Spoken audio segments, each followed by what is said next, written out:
Good day mga idol, ayan minabuti nga nating palitan na ng battery yung kabayo natin kasi medyo mababa na talaga yung percentage ng battery natin, palubat na, kaya ito may nag-recommend sa atin ngayon. Dati kasi nakakabit yung Motolite, ngayon pinalitan natin ng Amaron. Mahal talaga nung battery ng Innova na to na 2.8, grabe magastos talaga. Ayan, kukondisyon lang natin guys para sakaling matakbo tayo next week, makapag long ride, kondisyon siya. Mahirap kasi yung takbo lang tayo ng takbo, mahirap na hindi natin i-kondisyon kabayo natin, lalo kung may mga sakay tayo. Okay lang kung tayo lang mag-isa, kailangan natin i-kondisyon. Ayan, dinala nga natin dito sa Shell.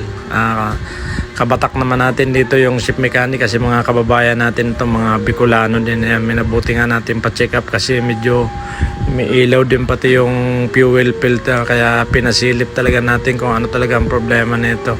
Linisin lang naman pala talaga, kaya ayan, binaklas niya talagang napalitan ng battery. Medyo okay na ang tunog nung medyo okay na talaga, medyo condition na, kaya ayan, medyo nakaluwag-luwag tayo ng natin nung nakita natin na yun lang ang problema.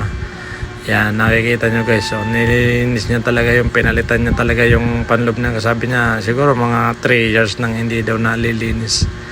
Yun lang naman ang palitin, kaya mabuti na yung may nakikita tayong problema kaysa pabayaan lang natin. At least mapaayos natin kung talagang may budget. Kaya ayan, medyo okay na, pwede na nating ilong ride to, pwede nang itakbo.